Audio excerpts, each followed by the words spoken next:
Hello friends, தமிழில் நமக்கு சந்தேகமாகக்கூடிய சில கேள்விகள் பார்க்கலாம். என்னென்ன அப்படின்னா, தமிழில் பிற மொழி சொற்களை கொடுத்துட்டு அதற்கு இணையான தமிழ் சொல் எது அப்படின்னு சொல்லிட்டு நமக்கு கேட்பாங்க. ஆப்ஷனில் பார்த்தோன்னு வச்சுக்கோங்களேன், 4மே ஒரே மாதிரியே இருக்கும். நம்ம இந்த டாப்பிக்கை நல்லா படிச்சுட்டு போயிருந்தாலும் சில வார்த்தைகள் நமக்கு சந்தேகத்தையும் ஏற்படுத்தும் அப்படின்றதுனால, ஸோ இது என்னன்றதை கிளியராக பார்த்துக்கோங்க. என்ன சொல்லியிருக்காங்க அப்படின்னா, அனுமதி அப்படின்றது ஒரு பிறமொழி சொல்.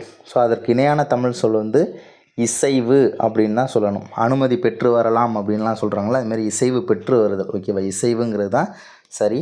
அதே மாதிரி ஆதவன் அப்படின்னா ஞாயிறு, ஆதவன் அப்படின்னா சூரியன். ஓகேவா, அதாவது ஞாயிறு அப்படின்னு சொல்கிறாங்க. திங்கள் அப்படின்னா நம்ம நிலவுன்னு சொல்கிறாங்களா, அந்த மாதிரி.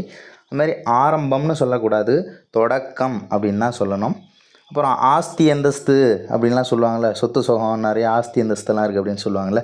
ஆஸ்தி அப்படின்னா தமிழில் சொத்து அப்படின்றது அர்த்தம். அதே மாதிரி இம்சையாக இருக்குது, ரொம்ப இம்சையாக இருக்குப்பா அப்படின்னு சொல்கிறாங்கள்ல, அந்த மாதிரி இம்சை அப்படின்றது பிறமொழி சொல். இணையான தமிழ் சொல் எதுனா துன்பம்.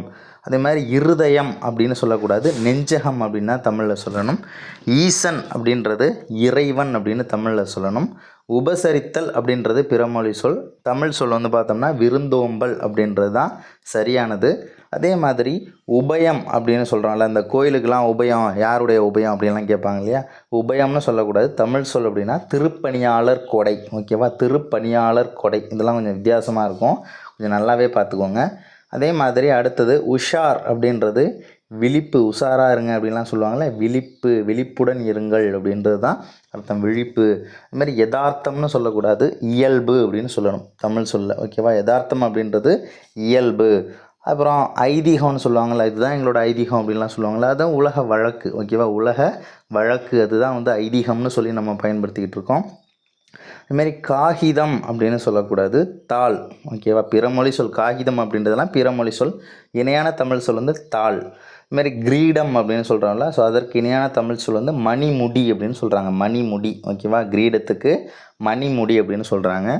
குபேரன் அப்படின்றாங்கல்ல, ரொம்ப வசதியான இருக்கிறவங்கள குபேரன் அப்படின்லாம் சொல்லுவாங்கள்ல, ஸோ குபேரன் அப்படின்றது ஒரு பிறமொழி சொல். தமிழ் சொல் பார்த்தோம்னா பெருஞ்செல்வன் அப்படின்னு சொல்லுவாங்க, பெருஞ்செல்வன் அப்படின்றத சொல்லுவாங்க. இதில் நம்ம ஈசன், இந்த இருதயம், அப்புறம் இந்த உபயம், அதே மாதிரி உஷாரு, ஸோ இதெல்லாம் கொஞ்சம் தெளிவாக பார்த்துக்கோங்க. ரொம்ப முக்கியமானது, அதே மாதிரி ரொம்ப ஈஸியானது, படிக்காமல் போனால் ரொம்பவும் கஷ்டமானது. பார்த்துக்கோங்க. தேங்க்யூ.